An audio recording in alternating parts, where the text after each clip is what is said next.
Hello storytellers, welcome back to the channel. If you're new here, hi, my name is Lauren. I'm an actress, teacher and all-round storyteller, sharing my adventures in parks, pages and pixels. And today we're back in pages with The Midnight Library by Matt Haig.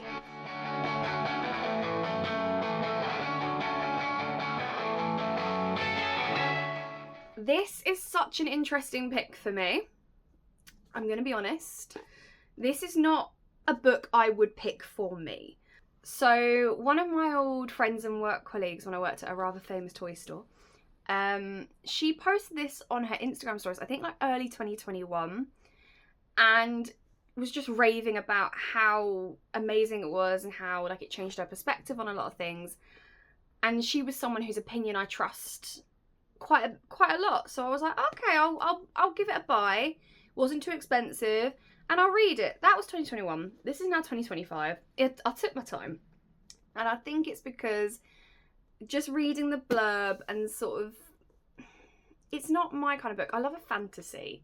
I love a story with made up, like, over-exaggerated characters. Whereas this feels very real life. And I think I like the escapism of a book. I don't want it to feel like real life. So this was on my to be read pile and it kept getting pushed back down and eventually went, no, this summer, that's it, I'm going to do it. So I read the first like chapter or two and I had to put it down and I didn't go back to it. So I tried again from the start, read the first few chapters and then put it down and couldn't go back to it. So this took a real effort.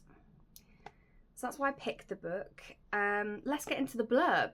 So it says, you've got a couple of quotes from different newspapers or online journals. So it says, a vision of limitless possibility, of new roads taken, of new lives lived, New York Times. Gets to the heart of what matters in life, the Sunday Express. This is the bit that really counts, and it's very short. Nora's life had been going from bad to worse. Then at a stroke of midnight on her last day on Earth, she finds herself transported to a library where she is given the chance to undo her regrets and try each of her other lives she might have lived, which raises the ultimate question. With infinite choices, what is the best way to live? A brilliant premise and great fun, Daily Mail.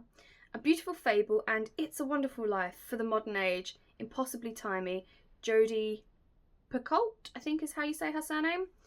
Now, I find it interesting because the front also has some quotes that says, such a beautiful book, Zoe Ball Radio 2, filled with warmth and humour Sunday Times. This isn't me saying the book is bad, before you start thinking I'm going to start dissing it straight away. I don't agree with pretty much any of those reviews, and I think the blurb is slightly misleading. It alludes to the idea that she's going to try and experience or at least watch in some way like the different lives she could have had if she made different choices. That is true. And it is at midnight on her last day alive. But the themes in this book are much deeper and much darker and they're not addressed. And this idea that it's fun, enjoyable, it even says humour, warmth.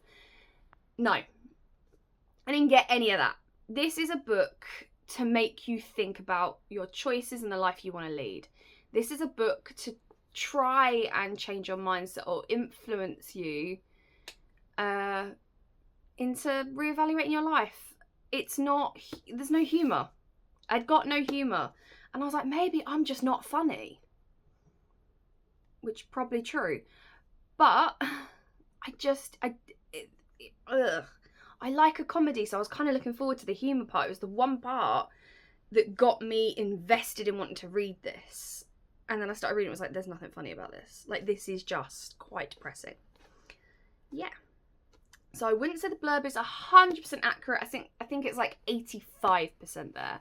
I do think they could give a bit more detail or maybe a little bit more of an insight into some of the darker themes, so that is more like a warning for what's to come. So if I was to pick an audience for the Midnight Library, I feel like my sixth formers, so 16 and above, would maybe find some joy in this, but I think they're too young to really appreciate the nuances of making life regrets and what would happen if I picked a different option. I think to an extent you have to have a certain age in you. I hate being like that because everyone matures differently, but I do feel like you need to have a certain amount of life experience to be able to go, oh yeah, I don't think the dramatic message in this would be learnt from someone particularly young who hasn't had the opportunity to go out and make as many mistakes as someone in their like 30s. I do think this is a 30 plus book. If you're in your 20s, you might enjoy it, but again, I feel like it's a book you'd want to revisit later in life. I certainly feel like I'm probably going to end up revisiting this later in life to read it again and see if my opinions change on the outcomes and the situations and how it all works. But yeah, I would not recommend this to the youth. I wouldn't recommend it to those in their early 20s who are, you know, out living their best lives, partying and stuff. This very much is quite a mature read. Now, the pace is where I have probably my most issues with this book. I did enjoy it. I say most issues. You really have to not put it down for like the first half of the book. You really need to have a long amount of time to sit and read it and nothing else to do. The reason I say that is because the first few chapters are so depressing. There is not an ounce of joy in it, and that's okay. There's nothing wrong with depression. You know, some people have it, some people struggle with it, and you know, we're supportive. But I think I always picked the wrong time to read it because I wasn't always in the best mood. And so when I was on holiday, you know, we're going away back in like April, that was kind of the perfect opportunity to start it. But I didn't take the book with me then. I actually ended up reading this in the 6 weeks holidays. I feel like having, you know, if I've been on holiday, there's nothing else to do, I'm sat on a sun lounger and I need a book, it would have forced me to get through the first half. Instead, I wait till the 6 weeks holidays and actively like refuse to allow myself to go on any of my electronics or read anything else until I'd finished it. Yeah, the pace is really slow. And it matches the characters' like mood and atmosphere. Well, there's a little bit of realism for you. Amazon delivery. I've ordered a Starry Night thing. Yeah. Anyway, back to the book, because that's why you're here. And the worst part is I've completely forgotten my train of thought. I think I was talking about pace. Yeah, it starts really slow. It does match the character and, you know, where she is in life 100%. But it does make it a harder read because it does feel like you're slogging through it. So it is very immersive in terms of the character, but as a read, it makes it more difficult. As we get towards the middle of the book, that's quite a way in, we start to develop this sort of nice pace. We know how this works now. There's a sense of security, which means you can take a few more risks with some of the storylines. And you certainly feel like the idea behind this book becomes more established. And then the ending felt rushed, but in a good way, because that's kind of where like the action happened. I'm less mad at the quick ending where I felt like the page is done, gone. I'm less mad at that than the beginning. I understand you want to build that immersive world, and maybe it's just me and having a really like low attention span, but I did find the pace of it at the beginning much harder to get myself invested in this character and this story. So I don't know if like that bit needed to be shortened, because you get the idea pretty early on. This woman is really having a bad time. So I feel like maybe it could have been just a little bit. So in terms of structure, it is a typical novel. You have Chapters, you've got regular paragraphs. The chapters aren't numbered, they have names. So this one's called String Theory. So not all the chapters are the same length. Some of them are literally a sentence long. I have found one, but it involves some swearing, so I'm going to find a different one. Here we go. I got there in the end. So this one, the title, the chapter, is called The Last Update That Nora Had Posted Before She Found Herself Between Life and Death. I miss my cat. I'm tired. That's the whole chapter. I'm going to be honest, I get these are done for dramatic effect, and I should love them because I am a drama queen, I teach drama. But that really annoys me. Why? You've just given me all this story and this detail and these characters, and then I miss my cat, I'm tired. I get it's trying to like make the character Nora feel very real and very human. Like Stanislavski would be loving this. But as a read, it's just, it takes you out of it. And it also feels like a waste of words, a waste of paper. Maybe I'm just too cynical. Maybe this is what the book's done to me. It's made me cynical. It's in third person. So it's Nora this, Nora that, blah, blah, blah. There are some moments where it sort of leans into first person because you're hearing Nora's thoughts. So I'm not scared, I'm not scared, I'm not scared, I'm not scared, I'm not scared, I'm not scared. The bear stood and stared the way the walrus had. She glanced at the rifle. So the I'm not scared part, obviously, it leans into first person. But, you know, it then says she glanced at the rifle. So we're, you know, we've got the idea that it's Nora's thoughts, Nora's inside voice. In terms of, like, the first, third split, very consistently third. There's only, like I said, little moments where it's Nora's thoughts, and it feels deliberate. It doesn't feel like it's a mistake in the writing. So that's quite good. In terms of the language used, I do feel like most of it is quite an accessible read in terms of words and language. I don't remember there being like a major like chunk or a word that I didn't understand or have to Google. But what I will say, this book is heavily influenced by philosophy and philosophers. And I know nothing about that. So I did have to do a little bit of research partway through so that I sort of understood some references, but it wasn't a language thing. It was I've mentioned this philosopher and we're talking about how they differ from this one. The philosopher thing gets tiring.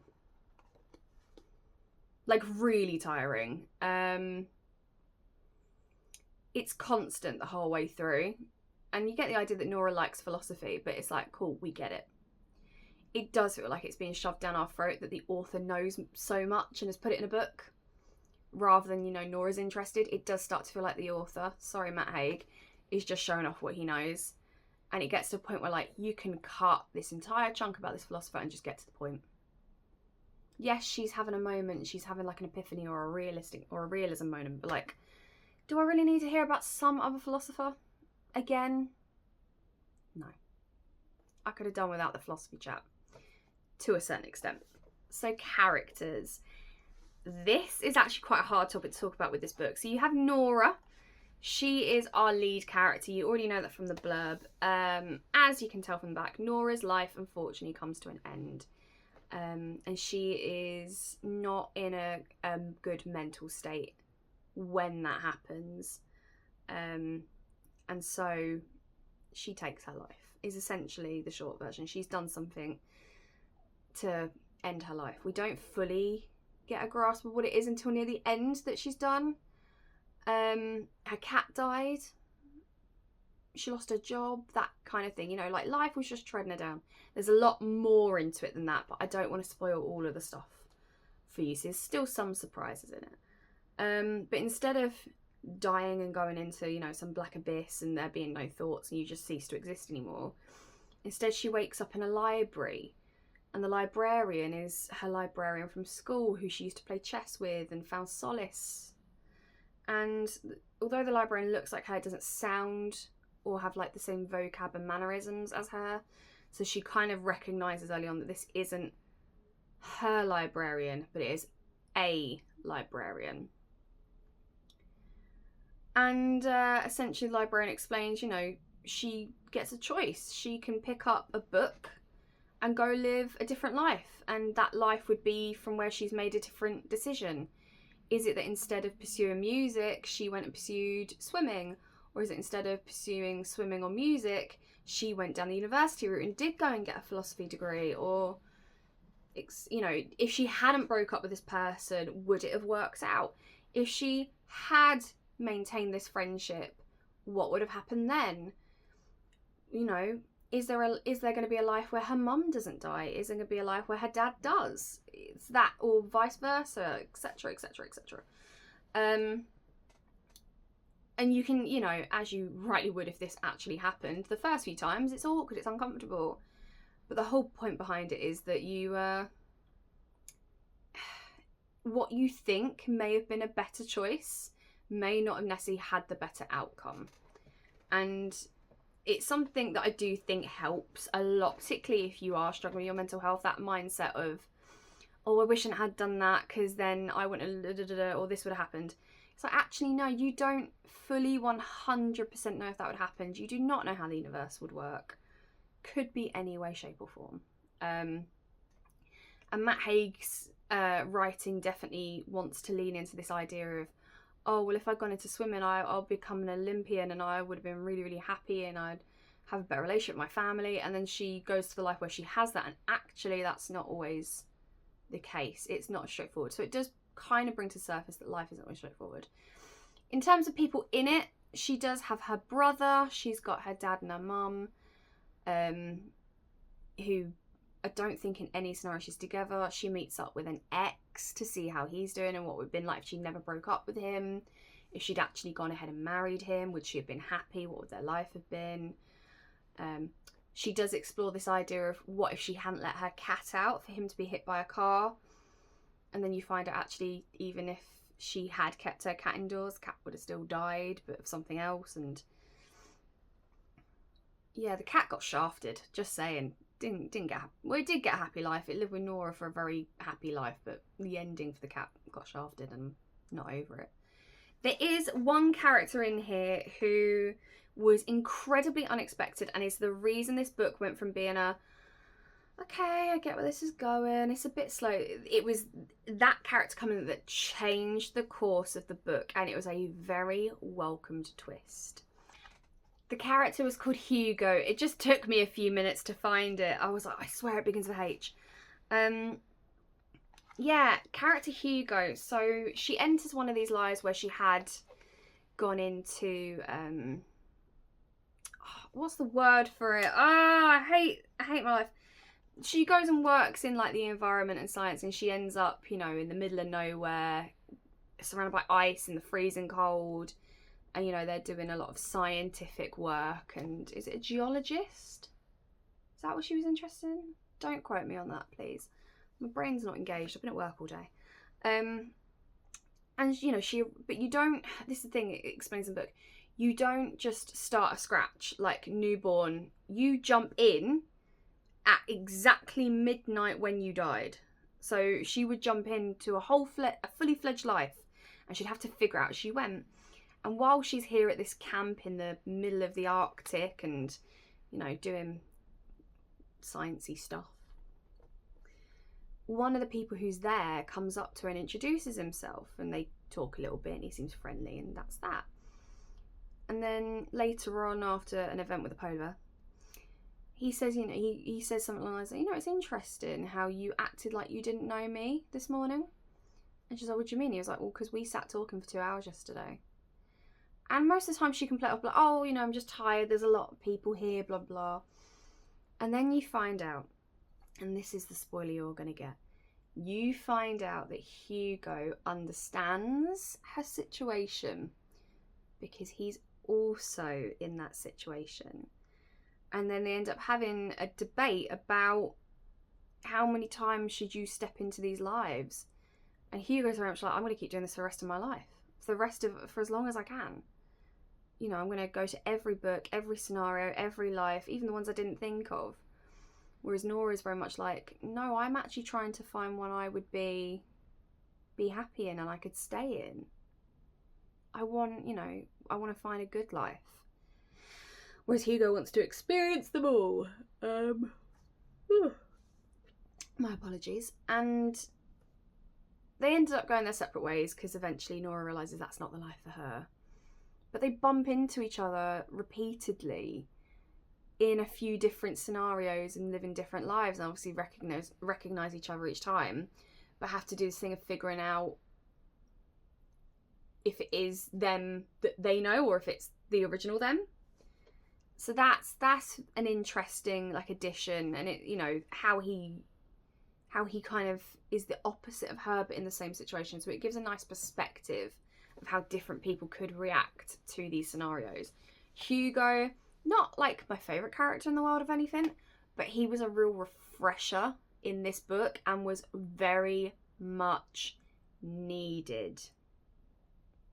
I really like the addition of Hugo. I got very excited, and that was when I got invested and didn't want to put the book down, and I actually started to get the ball rolling.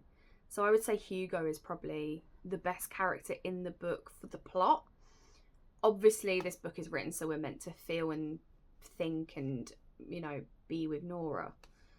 And her character grows a lot as a person throughout the book. So you do sort of start off feeling bad for her, feeling sorry for her, but kind of like, which makes me sound like a really mean, hypocritical person. I'm aware, but it is written for you to kind of be like, oh, okay, sorry, girl. But by the end, you're like, no, I want her to succeed. I want her to live a good, happy life, wherever it may be. So what went well? Adding Hugo. And once it's established how this works and what's going to happen, actually, it does feel like a nice, like, anthology of different lives of Nora with different messages and meanings, and you know, you get to see her character grow. They are my what went wells, my even better ifs. Cut the philosophy, cut the stupid dramatic one-liner paragraph pages, and maybe just shorten the beginning so it's not as slow. My favourite bit is with Hugo. No, my favourite bit of the book is towards the end, where she finds a life where instead of saying no to going on a date with someone, she actually said yes. And in this life, she's married to him and they have a child and they're a really nice apartment. And you get a sense that Nora really finds some calm, and, you know, she really starts to connect with this child who's her daughter. And you see a completely different side to her, and she really starts to feel like she wants to stay there. But there's these little niggly moments where she goes, I can't, this isn't my life. This feels a little bit unethical. But that any moment she had with her daughter, I was weeping. Absolutely weeping. Kids and animals. It's always kids and animals. Cats, kid. Like I said, who should read this? And so it's not just about the audience that I think this would be appropriate for. Who do I think should read this? I would say if you're struggling really badly with your mental health, maybe put this on your shelf for a better, stronger day. If you're coming out the back end of maybe some mental health problems, I think this gives a really good insight into choices and not being overly critical of the decisions we make. You know, you make them for a reason.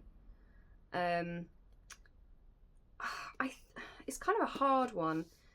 I would recommend it to my friends, but I would let them know, like, this is quite a serious read. So if you like a serious read, nothing too whimsical, this is a very good one for you. Would I read it again? Yes, but I wouldn't read it again in my 30s. I think I said in the video, this feels like a book that I would revisit maybe as I go through the decades, as sort of a reminder, like, don't judge the choices that you made them for a reason, you know, your life doesn't have to stay one way, you can change it, blah blah blah. I feel like this would be a good one for, like, as I go through the decades of my life, from 30 to 40 to, are they decades? Yeah, they are decades. Oh, glitch in the vortex. But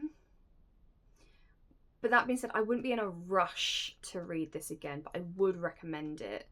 It does kind of, I think for some people it very much will be a read once and then pass it on to somebody else. It does feel like a rite of passage book where you pass it to somebody else and say, read this and have a think. Did it change my perspective? Now, I normally hate this question when I do these videos, but this is why I have it. Yeah. And yeah. I don't know if maybe I'm just a bit naive and away with fairies, but I don't know if I necessarily think too much anymore about the decisions and choices that I've made and regrets that I have. But I think that might be because I'm quite happy in my life right now.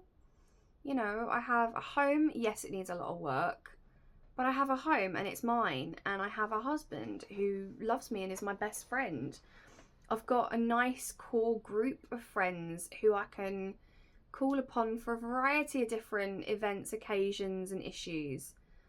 You know, my job is relatively fulfilling. It's actually very fulfilling. You know, I get to teach what I love, which means I get to show off how much I know, which I am a show off and self-absorbed. I'm very aware of it. But I also get to perform and watch these kids try it out, and I'm learning from them as well, and I love to learn. So